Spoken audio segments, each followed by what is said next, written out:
So I invite you to join with me this Sunday morning as we connect to an abiding peace, a peace that lasts forever, which exists at the core of our being. It's as if we move consciously to the eye of the storm. And these are very turbulent times that we live in.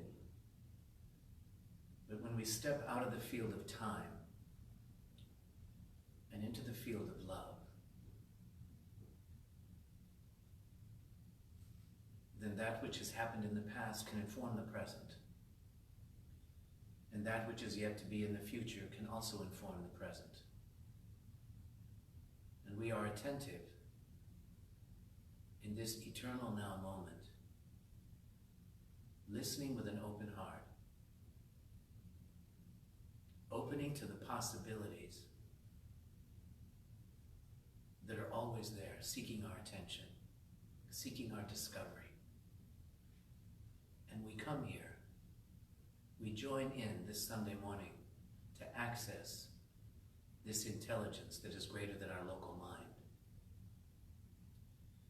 A dear friend of mine said when we pray in our teaching, we simply move from our local mind into the non-local mind. And what she was referencing is we move out of the egoic mind that thinks and reasons and plans and charts a course into the infinite mind, which by its very nature is unbounded by the constructs of the local mind. It's as if we've thrown open the windows and we are allowing the passageway of beams of insight to illuminate otherwise dark corners and recesses of our own perception. I use the word perception intentionally rather than thought, because thought comes and goes, but perception is always there. So what is the operating center from which we receive the thought patterns and the emotional patterns? What is the holding space, if you will? What is the context in which the content presents itself? The content could be turbulent thunderclouds. We've had a lot of rain in Huntsville. But the context would be the spacious sky that is empty and free. And so even when there are storm clouds of thoughts in the mind, we can step back into the no mind, into the awake, aware, open-hearted consciousness of the infinite mind and see things differently. A different perception begins to flower. When we let go of expectation, let go of resistance, let go of attachment, we find ourselves free. Free to be that spacious awareness that allows everything but is not bound by anything. Today is July 5th. We celebrated our Independence Day yesterday. And I always hear Thomas Jefferson in my heart, who said, "God hath made the mind of man free." And as I reflect on that thread of wisdom, if we are divinely free, then how do we get bound? We get bound when we believe a thought, and then we set up residence within that, and it becomes a belief system. And then that belief system can be very tormenting if others don't share that belief system. But when we're free, which is our true nature for the mind, that local mind which was bound is no longer dictating, but is merely offering its its opinions. And when it should speak loud and clear, we lovingly say to this mind of ours, thank you for sharing. And hopefully when the mind is heard and acknowledged, it lets go of that persistence of thought. And once again, we return to the freedom of no mind. This is a practice we do moment to moment. It's a recalibration. I love to use this phrase, default mechanism. When life seems to be out of control, the default button is peace. It's like turning off the radio, turning off the talking heads. And lo and behold, the peace that was always there is now claiming our attention. And so if we begin our day by attending to this peace first, by claiming this spacious awareness that is our true nature, when the little self, with its pain body, should want to stomp its feet and declare its opinions, its worries, its fears, its anxiety, we can witness it without getting hooked by it, without getting entangled in it. It's like an animal that's seeking our attention in a very unskillful way, and it just wants to be acknowledged. And so when our little mind and our emotional upheavals come, we can very lovingly say, I hear you, I see you, I love you. And in that embrace, in that being held by this loving essence self, that fearful, whiny little self becomes still.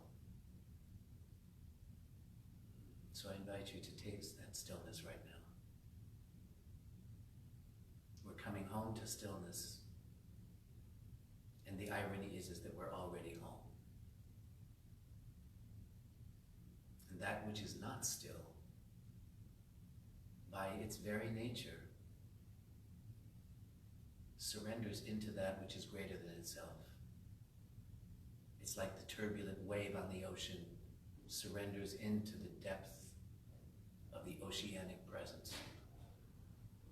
And then we know ourselves as something so much greater. We are the spaciousness that contains all space. We are the timelessness which contains all time. We are the emptiness which contains all form. And in this seeming contrast, we find an inclusivity, a non-duality. It's not two, it's one. Space and time become one. They dissolve into timelessness and spacelessness. Form becomes emptiness, emptiness form. And we hear the Heart Sutra. But now we know it as a direct experience. So I invite you to take a deep breath. And as you exhale, feel that incredible connection of the simplicity of a breath. A breath that doesn't grasp. A breath that doesn't have expectations. A breath that doesn't resist. And we can know ourselves as something as simple as the in-breath and the out-breath. Something that will never leave us or forsake us. Take refuge there. This is how we are gentle with ourselves during turbulent times. This is how we become still. And in that becoming still, we know the truth, that we are not the chaos of the world, but rather we are the peace that passeth all understanding, and it embraces the chaos. This is the consciousness that is operative right now. We give thanks for it. We trust it. We allow it. We nurture it. We celebrate it. And so it is.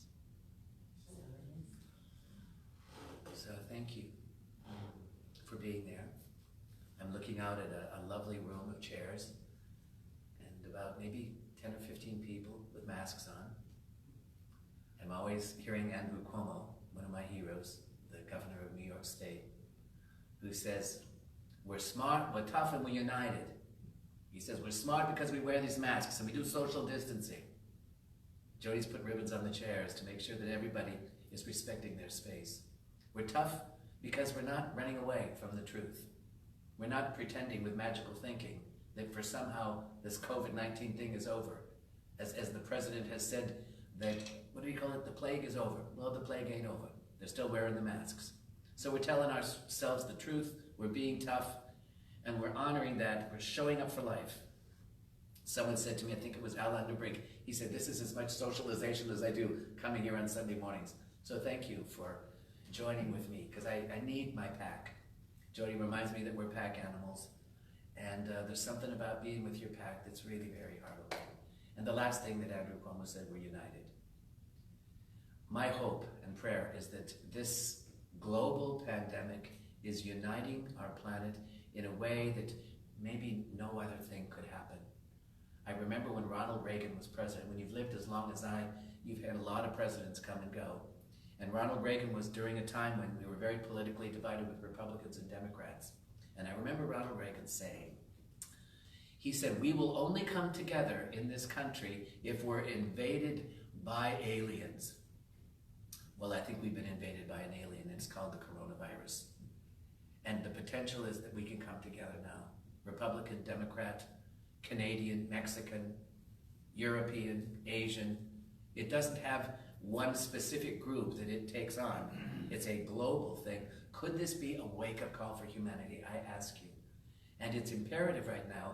Adam and I were having a lovely discussion before this service, and he said, you know, sometimes I'm called to what is the greatest service that my soul can do? Maybe I'll go to Belize and help the children there, or I'll go to the border and help the kids in the cages.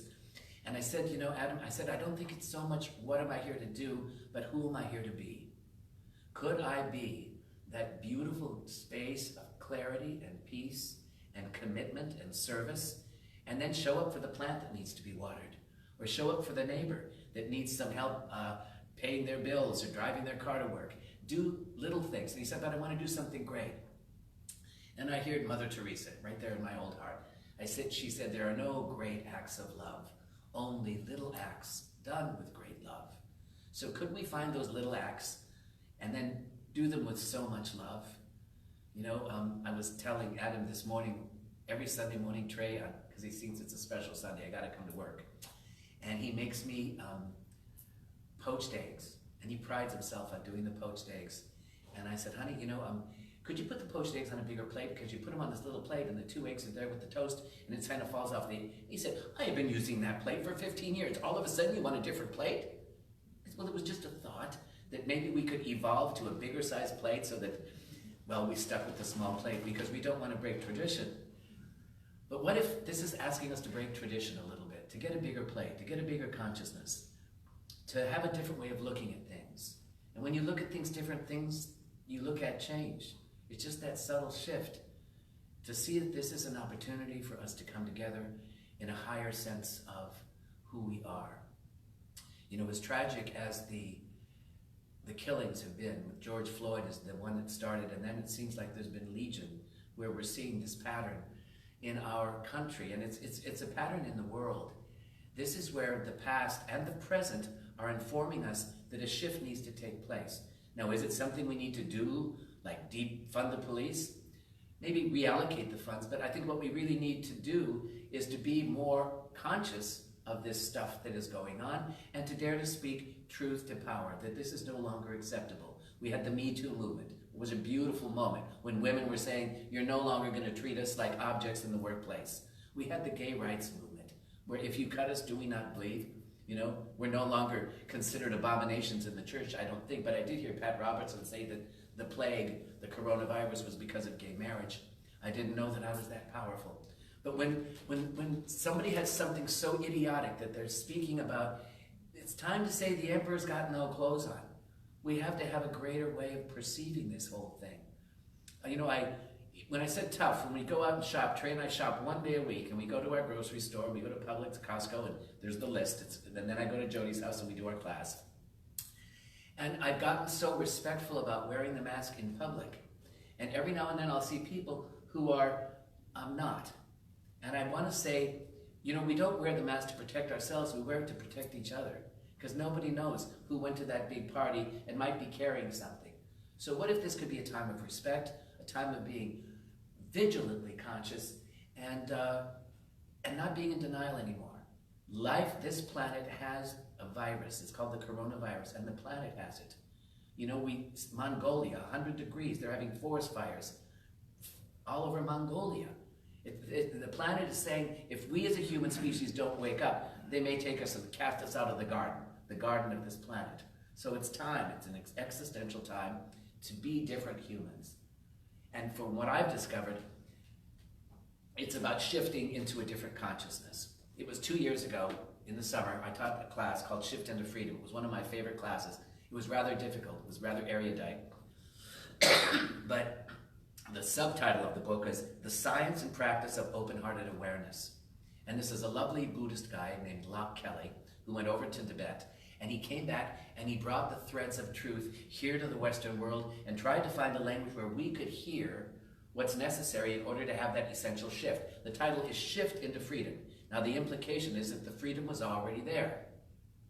You know, when I did that opening treatment, I said the irony is, if we're coming home to this peace or this open-hearted awareness, the irony is that the home is already there. Jonathan Livingston Segal, in that wonderful little book by Marcus Bach, he said, start the journey by knowing you've already arrived. So that the love you're seeking out there is already here. The peace that you're seeking in the world has to first be found here. Everything is an inside job. And so when we begin to shift into that peace that's within us right now, we carry that peace like a contagioning factor into all our affairs. When I go on Wednesday to be with beautiful Jennifer, I'm going to offer you my peace in that courtroom. And we're going to blow them away with love and with peace. And then know the outcome will be what the outcome will be. And it's not what am I going to do there? I'm going to be this presence as you are. And then we'll show them through our example. Now, Adam and I were talking about when we were raised as kids. Our parents didn't instill a lot of crazy ideas, but they did program us through their example. And when you've been exposed to the world by an example of how a man is, I'm the king of this castle, and how the woman is, well, I'm here to take care of my husband and his needs. That's how I grew up in the Ozzie and Harriet family and the Donna Reed family. And that dog don't hunt no more. I now see women like Jody Rutenberg, a single mom, raising 3 kids on her own. Strong, focused, united. That's a new order of being. So what if we're called on to have this essential shift? Now, in this rather erudite book, he talks about 5 states of consciousness, 5 minds, if you will. And sometimes the left brain loves logic. So he says the first mind is the ordinary mind, it's the local mind, it's the egoic mind, the mind that you and I relate to on a daily basis. It makes the plans, it makes the shopping list, it has its preferences, and it has its opinions and its beliefs, and most of us never get out of that mind. But then he says the second mind begins to arise, and if you've ever had a yoga class, and I know some of you used to be in my yoga class, you learn that there's a second subtler mind called the witness. You know, you witness your breath. You witness your body lying on the mat. You witness the rain on the roof that falls down. You witness the dog that's snoring. And you realize that there's an aspect of me that observes what is. Now I can choose to have an opinion about it and create a narrative around it, or not. And there's something that's very empowering when you become the witness. You can walk in a room and witness the energy of the room and then make a decision. Am I choosing to stay here, or am I to choose to go? You've automatically evolved to a different order. You're not running away with a thought pattern, with an opinion. Now the third level of mind that he talks about, and this is the awakened mind. He calls it awake awareness. After a while, you realize that this witness, which you think is a part of you, is part of something so much bigger. There is an awake awareness that is always awake. You could call it the Buddha consciousness. Now, Locke Kelly has this lovely little metaphor in the book. He said, and I use it sometimes in my opening treatments, I think I used it today. He said, I used to think I was this nice fluffy little cloud. And my job was to keep my cloud nice and white, not turbulent and dark and stormy, but just this pretty white fluffy cloud. He was in that's the original mind. And then he said, one day I fell out of the cloud into the sky and I went, holy cow, in the sky. I'm not the mind at all. The sky is the awake awareness. I am that awareness out of which thought patterns arise. And all thought arises from the ego. So when I stop believing thoughts and stop identifying as the ego, even though I have one, and it's a lovely ego, you might call it a healthy ego, which is an oxymoron, but it is the best ego that I've been able to develop during these 71 years, but that's not who I am. So the third level is I am this awake awareness that is always there, and it's observing everything. And it's not bound by anything. Thoughts come and go, opinions happen, emotional patterns, and there's this awake awareness. But that isn't enough still. He said we go beyond that. Because you know the difficulty with just being awake awareness, he says you can live in detached disengagement. It's not my problem. I'm going to go to the cave and be still. I'm going to hang out in emptiness. I don't want to hear your thoughts. He says there's no sense of connectedness. So the fourth level of the mind, this gets a little bit juicier, is what he calls the simultaneity mind. And that's when a negative thought comes up, and yet this peace is there, and they coexist. Here I am, this peaceful, quiet place, and Jody's reminded me of that so much over the years with my four-legged kids. I am that peaceful, loving place, and yet there's fear. Oh my God, Humphrey was paralyzed. What am I going to do? And they can simultaneously coexist. I don't have to get rid of the fear. I don't have to shame it away. And then I'm far more integrated. I'm awake, and yet I am also troubled. Simultaneously, at the same time. But ultimately, the final phase, and this is the fifth stage, and this is the subtitle of the book, we ultimately land in what he calls the heart-mind. The heart-mind, when the heart and the mind come together. And he starts this whole thing off by quoting Nisargadatta, the great mystic from India. Nisargadatta said, when you know that you're nobody, he said, then wisdom begins to arise. Meaning that you're not the egoic mind. You're nobody separate from anything else. But he says, then the second part of it is that when you know you're everybody, that there's only one here, then love begins to flower. So what if we could know our connection? This is open-hearted awareness. The Buddhists have a term for it. They call it the bodhicitta, the heart-mind. And when you live in this open-hearted awareness like a Mother Teresa did, then you're always serving God in the smallest of things. And this is the path of the bodhisattva. When David Tharp came to Huntsville for the first time, he called me from London. He's this crazy psychiatrist, sex therapist. He said that my eyes went open. I wanted to know what that was all about. But anyway, but what he really, his passion was at the soul level, was to liberate the soul through movement. And he said to me from London, I've been told you and I need to get together. And he says, my mother lives in Florence, Alabama. I'm going to be over there. You want me to do a workshop? And the first time he walked in this sanctuary, we moved the chairs out, and he did an evening of meeting the bodhisattva within yourself. And a bodhisattva says it's not about me awakening. It's about if I awaken, I have to bring all others unto us because we're all the same. It's not about me, it's about we. So he said, you are a community of bodhisattvas. And I took that as a big compliment. We're here to help awaken the heart of humanity one heart at a time, one moment at a time, the bodhisattva energy. So let me give you a little taste of La Kelly's brilliant mind. It's so funny, I have this little quote from Rumi sitting here as a bookmarker. And Rumi said, I said this to Lisa when she started her ministry because she was starting with a class on Rumi and she was struggling with the plans and what to do. So I sent her this little quote of Rumi's and it says, when I run after what I think I want, my days are then a furnace of stress and anxiety. But if I sit in one place patiently, everything that I need flows to me without any pain. All your efforts won't get you anywhere. So if I could just stop long enough and open, it's given freely. It's given from a hawk on the side of the road for Jody. It's given by a little pug who, when I was wheeling him in the stroller, smiled at a homeless man, and they had their connection. Even though my mind said this isn't safe, to the pug it was his moment with destiny. So he goes on to say this. He says, we will need to find a way to discover, uncover, and recover this essential awareness. So it's a discovery process, it's an unveiling process, and it's a recovering of it because it's already there. He says, discovering this awareness involves as much unlearning as it does learning. In The Science of Mind, I remember Ernest Holmes says, first you have to deny before you can affirm. First you have to say, this dog don't hunt no more. We're not born in sin. Well, then if you weren't born in sin, you didn't need Jesus to die for you. The atonement.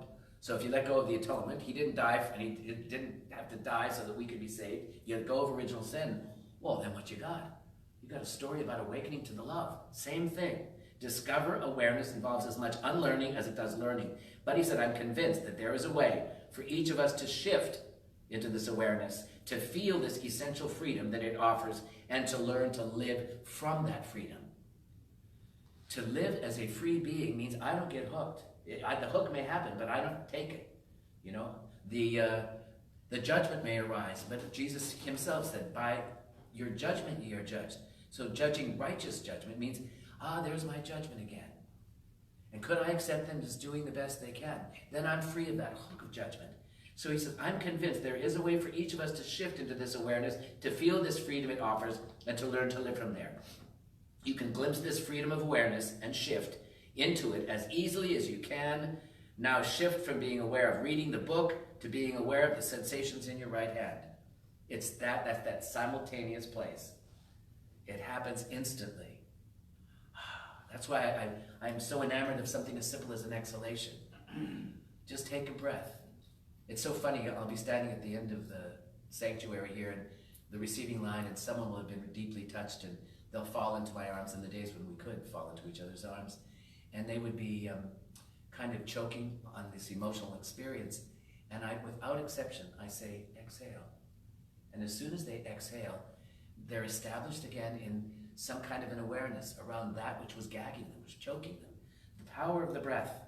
He says this awareness is awake, and he says, I call it awake awareness. And discovering awake awareness is the key to transformation of consciousness, called the awakening that leads to our ability to live from freedom, a well-being and a loving connection. Awakening is a shift of our identity and also a shift of our way of knowing. I of myself know nothing, but this divine love knows everything. Could I fall into that? I don't have to find answers. When you say, what does it mean for me? I say, no, what does it mean for you? And then we open the question, and then the discovery process starts to happen. Awake awareness is the essence of both the ground of being and the source of our mind. Wow. We are the sky of awareness. That awareness is fully awake. It doesn't require thought patterns. Can you imagine hanging out in that peace, in that stillness, in that abiding love and presence? He says this transformation is a simple shift of awake awareness from the background of our consciousness to the foreground. I love metaphor. So instead of the foreground being my thoughts, my opinions, my judgments, the foreground is, I don't know. I don't have to know. I'm free in that not knowing. Do you know what's going to happen on the planet? With our government, with the election? I don't know. Boy, it's so free there. But if I start putting my little opinion and my worries and my frets and my concerns, I'm a mess. So could we agree to hang out in the no mind for a little while and trust it? And trust in the awareness that's giving birth. And this is the final little paragraph. He says, awakening begins with shifting out of the way we organize our current mind and identity, which is creating ignorance and confusion most of the time. We can learn how to shift out of our thought-based mind and into an awareness-based way of knowing. Remember, I didn't say thinking. An awareness-based way of knowing. And then from an awareness-based knowing, we can embody, connect, and welcome all experiences. The uncomfortable ones and the deliciously juicy ones. There's an equanimity there. You don't have bad days and good days. They're just days. And in a day, some uncomfortable stuff may happen, and I guess we could label it bad. But maybe when that stuff comes, it's a deconstruction, it's an unlearning, so something greater can reform. It's that we stop calling things good and bad anymore. They're just what they are. This feeling of embodied awareness-based knowing is similar to being in a flow state. It's being in the zone. It's being in love. It's being in selfless service. You know, when we're in selfless service, it's not about us. We don't do what we do so that we get praise back. We do it because it's the right thing to do. I love it when Gigi waters the flowers. She doesn't do that for my praise. She does it because she's in service to the flowers. Now Adam comes down during the week and waters the flowers. I do it on Sunday morning. You're doing pretty good, Gigi, don't you think? You know, it's being so fully alive in the now that you forget yourself. And you're living from an awareness-based knowing that gives us true freedom of choice. So that's the onset of the book. It's about make this essential shift to understand that it's a gradual process. It can begin by simply as simple as I'm witnessing that I'm uncomfortable in this moment. I'm witnessing that life is nudging me to make a change. I love it when Marie came to Huntsville. She'd lost everything, and it was the beginning point. And she realized she hadn't lost anything to begin with. And so then, at the final stage, at the very end of the book, after you go through an awful lot of stuff and practices and glimpses, and a 10-week course, maybe it was 12 weeks, I don't know, this is a big book, we got to the end where hopefully this open-hearted awareness is flowering. So I want to tell you what that looks like in your life in a briefest way possible. This is what we finally shift into.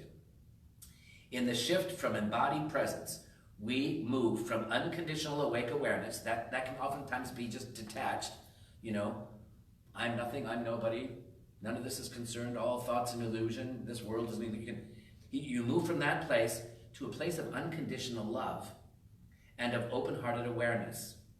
One person described this open-hearted awareness in this manner.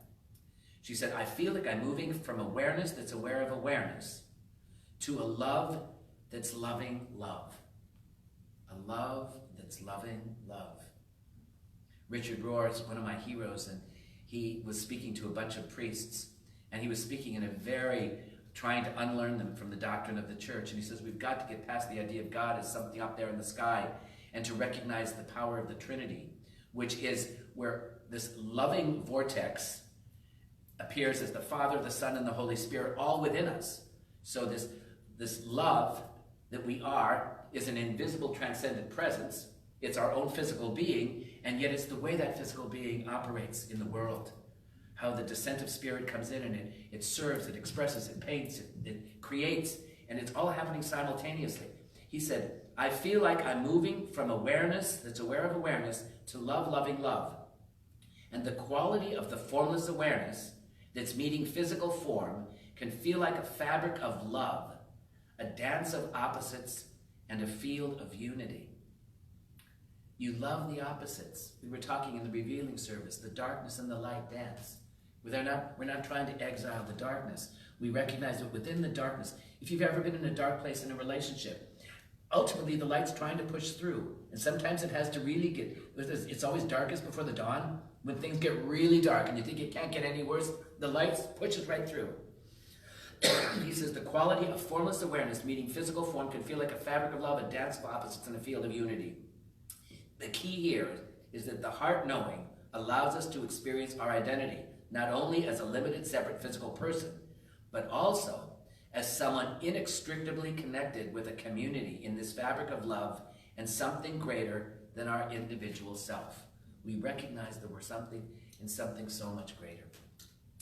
Al was talking to me about how the news today is so negative and it's hard to listen to. And then every now and then you'll hear a story of inspiration. And I love to watch BBC World News, and you hear these doctors who have been through the hell zone. And yet one doctor, this woman, she wrote a thing called a memoir. And she contracted the virus after serving so many. And she said, I wouldn't wish this on anyone, but she survived it. And she said, and I came back with this desire to help and to serve with so much passion. And she said, I was there serving one of my nurses, and he had also contracted the virus. And while he was there, struggling to breathe, his phone kept ringing. And he says, you know, Doc, you got to get me well so I can help more people, because more people need my service. I've been helped, now I've got to help. That's the open-hearted awareness. Jody's little daughter, Stephanie, feels like that. She's got this big, big heart, and she's there to serve. And practice it safely in that service. Lastly, he says, these are the qualities of someone operating from open-hearted awareness. When a person who's shifted into this open-hearted awareness are asked, what do you know from this place? in your life, the first thing is that there is this impersonal love. I'm saying impersonal, that means it's not my love. It's the love that we all experience, this impersonal love. If you have an animal, you know what it's like. There's a sense of unity, oneness, compassion, and relationship. You know, one of my favorite things to do is when I go over to Jodi's house on Wednesday and we do the Zoom class, she always has a new pup there. And they're always the most loving animals. You know, she's got the big scary dogs outside, the Great Dane and the German Shepherd, but then there's this little dog named Mistletoe who was damaged goods. She's always waiting at the window, wagging. I know you're coming in there soon. I know you're coming in there. And the first thing she does is she puts her head on my lap and she just loves on me to death. And then there's always the foster. And this week it's little Clarabelle. Her name is Clara, but I call her Clarabelle. And Clarabelle she's had heartworm. She's now had her shots. She was a breed animal. I guess she was kept in a cage because she chewed some of her front teeth down to where they're not so good. And yet there's no venom in her. She's just pure, unconditional love. And when I see this, I want to say old lady, when I see this mature woman and this little pup on the floor, I realize that's a mother-daughter relationship. No, but you know what I mean. She's down the floor and she's making love and the dog's making love. I realize that's a love affair that I didn't come to teach a Zoom class. I came to see love in action. And you know, there's something about when you help another, you don't do it for them, you do it for yourself because you feel so damn good. And then you understand what Jesus was pointing toward in those beautiful messages in the Gospels. When you give, what you give is what you receive. When you give the love, you receive the giving. So Jodi is one of the richest human beings I know. And then what's so amazing about her, because I was thinking of even adopting this little Clara, because I thought this dog is so sweet, she needs a wonderful home. And Jodi said, I think I'm going to keep her. And then when someone else needed that love, she so selflessly, that's selfless love. She says, you can have her. You need her more than I do. You need this love more than I do. And then I'll create space for another one to come in. Because true love doesn't have special love. It has equanimity in love. They're all our children. We're teaching this lovely class on Wednesday, and it's called Catching the Threads. And I find myself catching threads all the time. Adam every now and then texts me and says, oh, it was a day of threads. And I said, are these unhappy threads? He says, oh no, they're wake-up threads. And you don't plan to have them. You can't say, oh, I'm going to go out and find some threads. They hit you like they hit you. And when I was in South Africa, the Parliament of the World Religions, thinking I'm going to be inspired by the Dalai Lama and all these spiritual leaders, the first person I saw was a black woman standing up in front of this audience of thousands of people. And she had lost all 5 of her children to AIDS. And she said to us, she said, these are all our children. Now, there were homeless children everywhere in Cape Town. These are all, and they were all black. These are all our children, and we are all the mother. And I should probably even gone to the damn event because that's the one thread that I couldn't. And so I'd be walking the streets of Cape Town, and the kids would come up for money or for food, and they were hungry. And I'd feed them, and I'd be told by the whites that if you give them money, they're just going to spend it on drugs. So I said, okay, well then I can go and feed them. You're hungry, let me go feed you. And did I do it for them? I guess I did it for myself because I could not do it. It's like when Trey and I went to Rome and we were traveling with the Sufis. Gigi was there, and there were all these animals that were starving for water. And here we are, fat white Americans drinking our bottled water, and here's an animal over here on the side of the road just panting, and Trey takes his water and pours it in a little bowl and is feeding the dogs. We spent that whole trip carrying around water bowls and putting them down for animals. Was that so that the dogs could thank us? It's just because it was the right thing to do. And so when you are in this open-hearted awareness, like he said at the end of that, you'll be called to serve at a level, and you'll know what it is. It's not going to be something big. It could be those little acts done with great love. And we're all called to do that. I went from that academic approach of awake awareness, open-hearted awareness, to little Richard Rohr, who speaks to my soul at a different level. And the good thing about when you go for truth, and I love this about Ernest Holmes, you don't just give them one avenue. You give them this way. It's like the diamond approach. You can see it this way, or you can see it this way. The Sufis approach it through love. The Kundalinis, they approach it through the third eye. Lisa Ferraro is very Kundalini, third eye kind of oriented.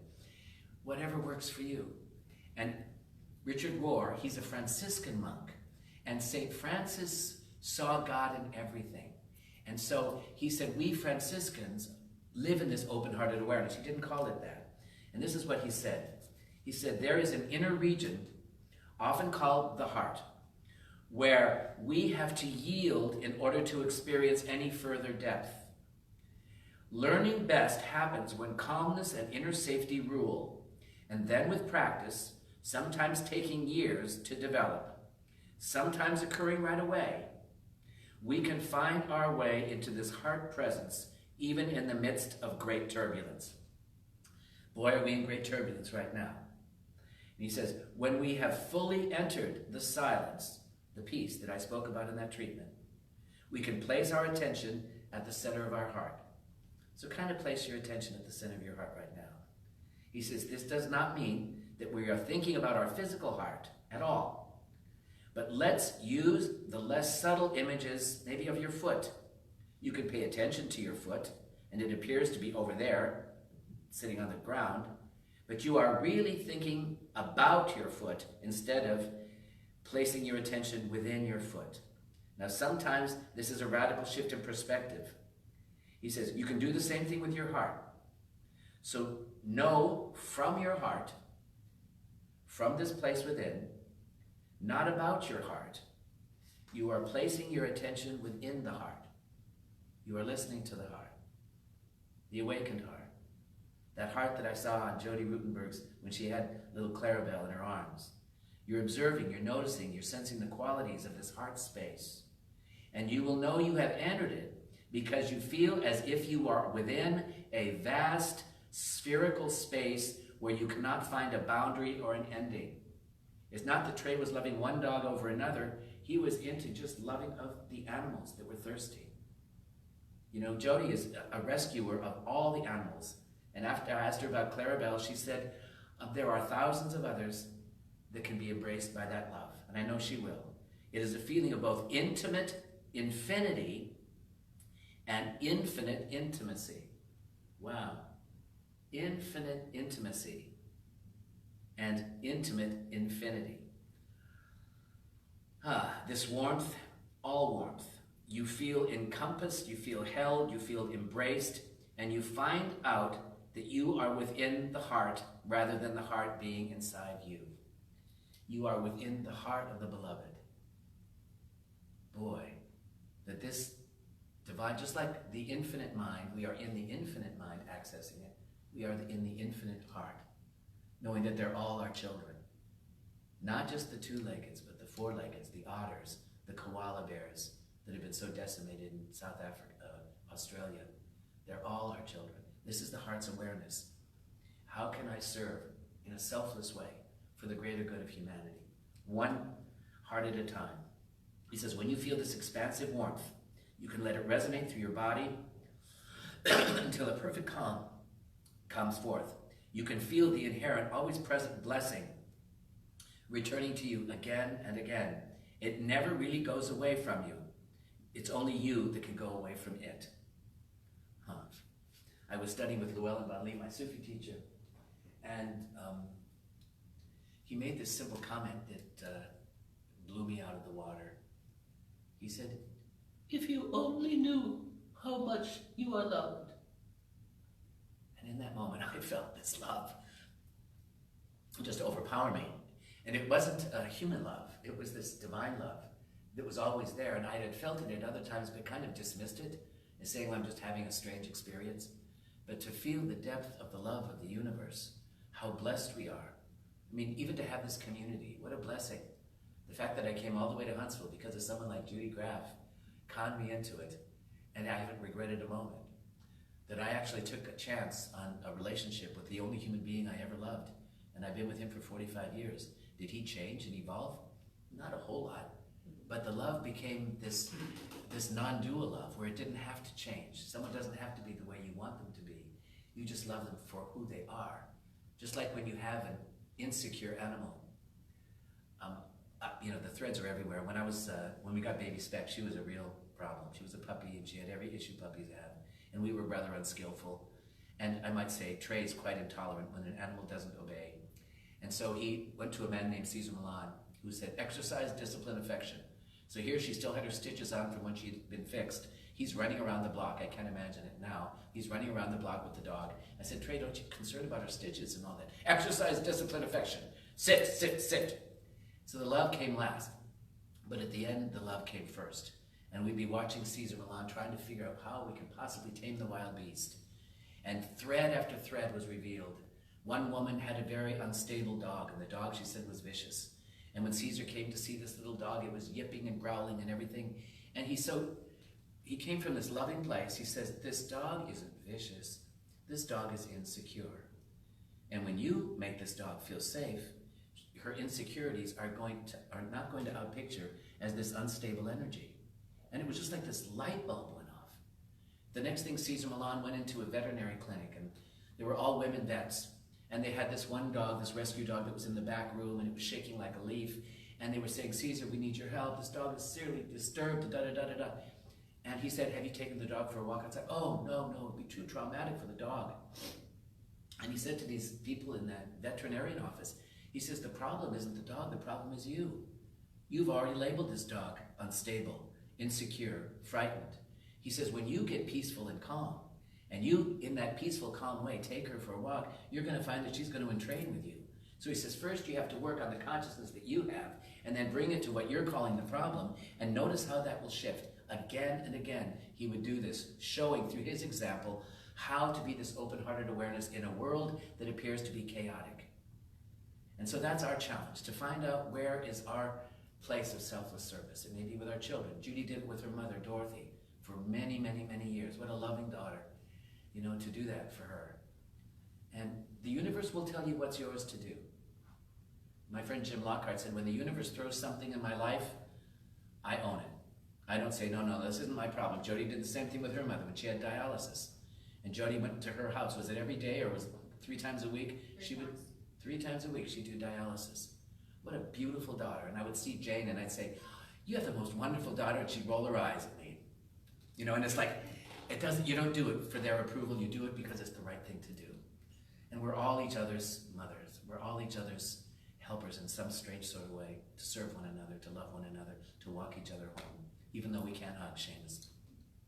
I wanted to close with a poem, and then I'll do a closing little treatment, from one of the most open-hearted human beings I've ever met in my lifetime, Mark Nepo, who survived cancer twice and came back transformed, not blaming the cancer, but in a way thanking it, because sometimes he had to be thrown to the edge of the abyss in order to find out what really matters, and then to offer that to the world. And he does it through his poetry, where he actually goes within. And you know, I could read him all day long, but I found a little poem called Accepting This, and I want to use this as the jumping off place for our closing meditation. He said, yes, it is true, I confess.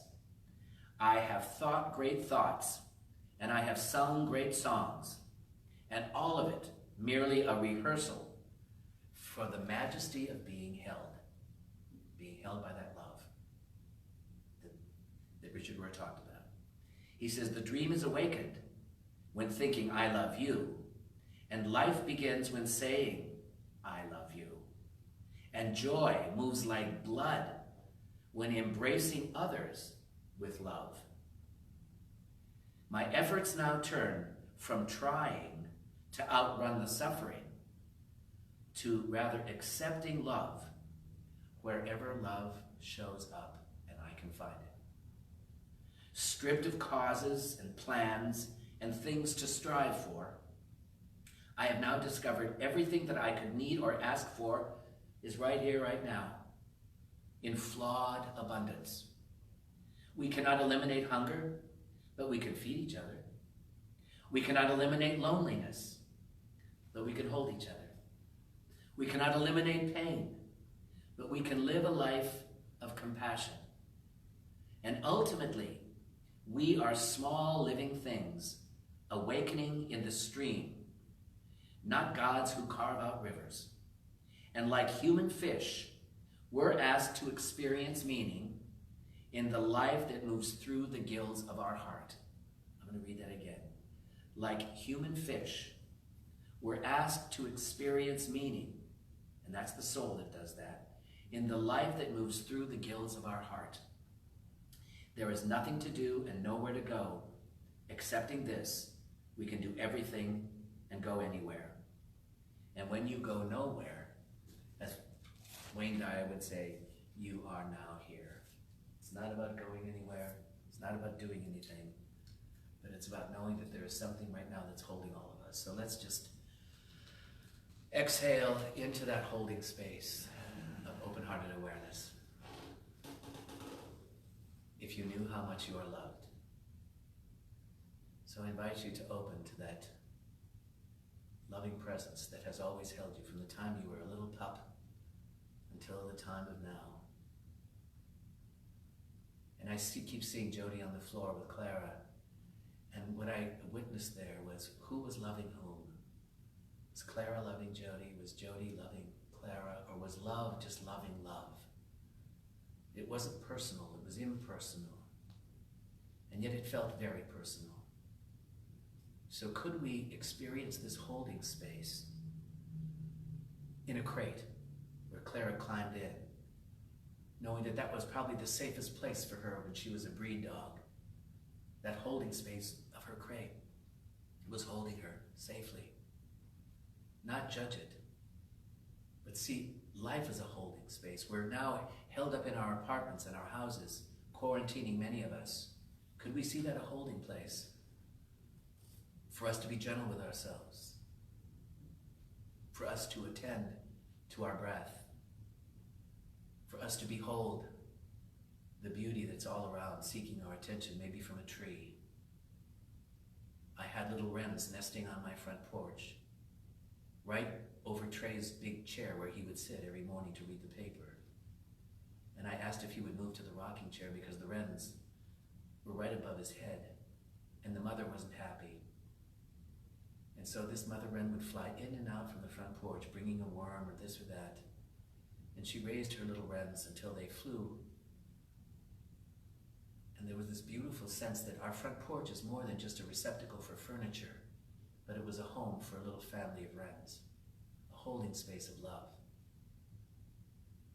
We have these beautiful gardens where I live, and I find people strolling through them, strangers I haven't met, because they want the alchemy of the flowers and the beauty that washes over their soul. And I realize it's not mine to possess, but mine to share with the world. We have this beautiful center here in Huntsville, a holding space where we can come together and experience the love impersonally. It's not about a special love. It's about knowing that we are in a dance of love, a vortex of love, the trinity of love. And it's within all creation. When we know it within ourselves, we see it in the world. And so we now just place our attention on the heart, not the physical heart, but that space within us where love seems to abide. And let us know from within the heart's awareness.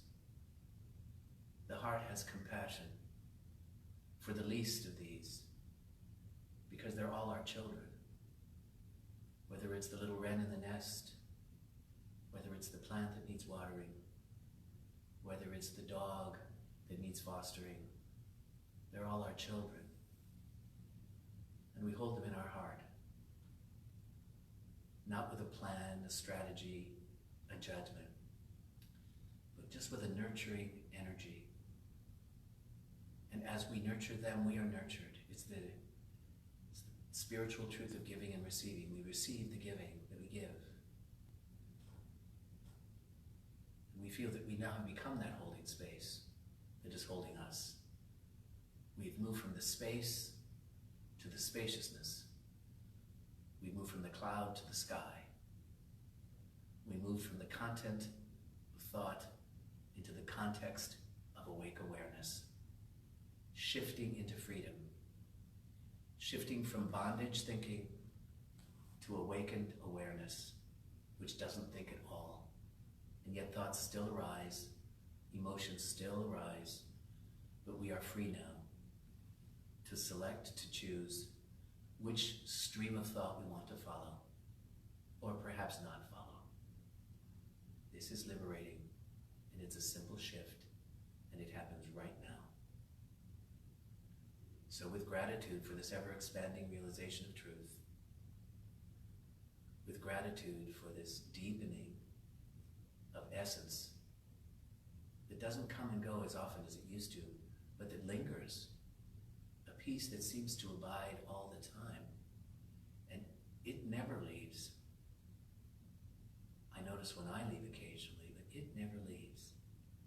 So could my intention be to stay at home in the peace, even if I leave my physical home? I am at home in the peace. I am at home in the love, because that is my true nature. That is the nature of all life. And we are that life, that beautiful thread of life, which is woven through all of us, that binds us as one. In deep respect for one another, I invite you to join with me now in our heart salutation. And if you're comfortable, place your hand from the spacious heart center within, and let the heart say these words. I honor you. I honor you. I respect you. I respect you. I love you. I love you. You are an aspect of myself. You are an aspect of myself. The beloved in me bows to the beloved in you. The beloved in me bows to the beloved in you.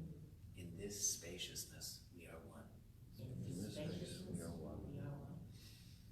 Now open your hands, open your eyes, and let those vibrations of love shimmer out into the world, into the cosmos, giving back what you are to what you are. Thank you for coming. Thank you for being my muse again, Jody. Or was it Clara? Or was it both? It was both. And I don't think it's ever going to end, is it? You're always going to be my muse. There's always another animal. I was in love with Lacey. I called her Snowball.